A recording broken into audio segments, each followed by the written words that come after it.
Assalamualaikum warahmatullahi wabarakatuh. Alhamdulillah wassalatu wassalamu ala rasulillah nabina Muhammadin sallallahu alaihi wasallam wa ala alihi washabihi wa mawala. Wa qala Allah ta'ala fil Qur'anil Karim ittaqullaha wa tuqatihi wa la tamutunna illa wa antum muslimun. Amma ba'du. Alhamdulillah, nikmat siang para seluruh yang saya cintai. Marilah kita bersyukur atas kehadirat Allah Subhanahu wa taala yang telah melimpahkan rahmat serta kasih sayangnya pada kita semua sehingga kita bisa berjumpa dan berkumpul di channel YouTube saya ini. Tak lupa sholawat dan salam kita curahkan untuk Nabi Muhammad SAW yang telah melepaskan umat manusia dari jurang kejahilian menuju ketaatan dan pengabdian pada Allah Subhanahu wa taala.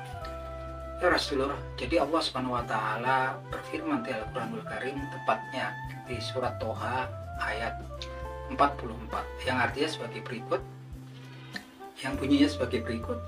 Bismillahirrahmanirrahim. Faqula lahu qawlan layyana la'allahu yatazakkaru aw yakhsha. Yang artinya sebagai berikut, maka berbicaralah kalian berdua kepadanya dengan perkataan ataupun pembicaraan yang lemah lembut. Mudah-mudahan saja dia sadar atau kemudian dia takut. Nah teman-teman, berkaitan dengan ayat ini adalah peristiwa yang melatar belakanginya adalah ketika Allah Subhanahu wa taala memerintahkan kepada dua nabi dan rasulnya, yaitu Nabi Musa alaihissalam dan Nabi Harun alaihissalam, untuk mendakwai Fir'aun. Fir'aun yang waktu itu sudah luar biasa kedurhakaannya kepada Allah Subhanahu wa taala. Dia sombong, dia nggak mau taat mengikuti, dia kejam, sombong, dan dia memang kemudian berlaku zalim terhadap kaum Bani Israel yang dijadikannya budak. Dan dia juga sampai kemudian kejahatannya luar biasa, sampai kemudian dia mengaku menjadi Tuhan dan dia meminta para warga ataupun masyarakatnya untuk menyembah dia. Nah teman-teman, ternyata Allah Subhanahu wa taala untuk seorang yang kita anggap sudah sebejat itu pun, sudah sombong itu pun, sampai dia mengaku menjadi Tuhan dan minta para warga, memaksa ya dia warga dan masyarakatnya untuk menyembah dia, masih kemudian memerintahkan kepada Nabi Musa alaihissalam dan Nabi Harun alaihissalam untuk berkata-kata, untuk melakukan pembicaraan pada dia, untuk melakukan dakwah pada si Fir'aun ini dengan perkataan yang lemah lembut gitu kan.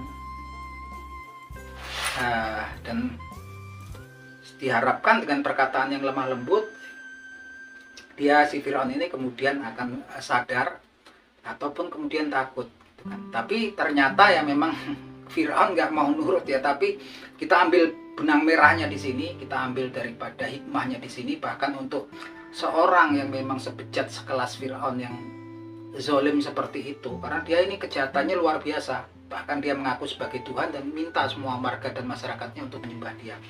Allah Subhanahu wa taala masih memerintahkan kedua nabi dan rasulnya tersebut untuk menasihati, berdakwah pada Fir'aun itu dengan kalimat yang lemah lembut gitu kan. Artinya kalau kemudian kita berusaha untuk menasihati, menceramai, mendakwai saudara-saudara kita yang bahkan mungkin seiman setakwa, yang mungkin agak bencong, agak lurus gitu kan, ya tentunya pastinya kita harus menggunakan kalimat atau perkataan yang lemah lembut gitu kan. Karena untuk orang yang seperti Fir'aun saja diperintahkan oleh Allah Subhanahu wa taala untuk berkata dengan lemah lembut. Karena kita ini sebagai pedoman kita ya, referensi kita. Karena kita lihat kalau belakangan ini kan banyak muncul orang tokoh-tokoh yang mengaku ulama kan di negeri kita ini, bahkan memiliki garis keturunan khusus tertentu yang mulia gitu kan. Tapi perkataannya itu kan kasar gitu kan. Berteriak-teriak, suaranya kan, dengan perkataan-perkataan yang kasar dan keras gitu kan, walaupun alasannya untuk menegakkan kebenaran, amal ma'ruf nahi mungkar. Tapi tentunya kita sebagai seorang muslim, ketika kita bertindak, kita berlaku, melakukan aktivitas kita sehari-hari, kita harus mempunyai referensi gitu kan. Dan orang-orang seperti itu nggak bisa kita jadikan referensi. Referensi kita adalah Al-Quranul Karim dan hadisnya Nabi Muhammad SAW. Dan di dalam Al-Quranul Karim jelas sekali Allah Subhanahu wa taala bahkan untuk memerintahkan pada Nabi Musa dan Nabi Harun alaihissalam sekedar untuk berdakwah pada seorang yang durhaka pada Allah Subhanahu wa taala, seorang yang sudah mengaku menjadi Tuhan gitu kan, seorang yang kemudian memperbudak Bani Israel. itu Allah SWT meminta kepada kedua nabi dan rasulnya tersebut untuk berdakwah dengan kalimat yang lemah lembut. Nah, ini sebagai pembelajaran kita buat teman-teman yang kemudian saat ini kemudian melakukan dakwah ya teman-teman, agar kemudian kita melakukan dakwah ataupun ceramah ataupun apalah gitu kan yang berkaitan dengan din, dengan agama kita, agar kita lakukan dengan perkataan yang lemah lembut. Nah, itu aja teman-teman obrolan kita di siang hari ini, semoga bermanfaat. Akhir kata, wabillahi taufiq wal hidayah. Wassalamualaikum warahmatullahi wabarakatuh.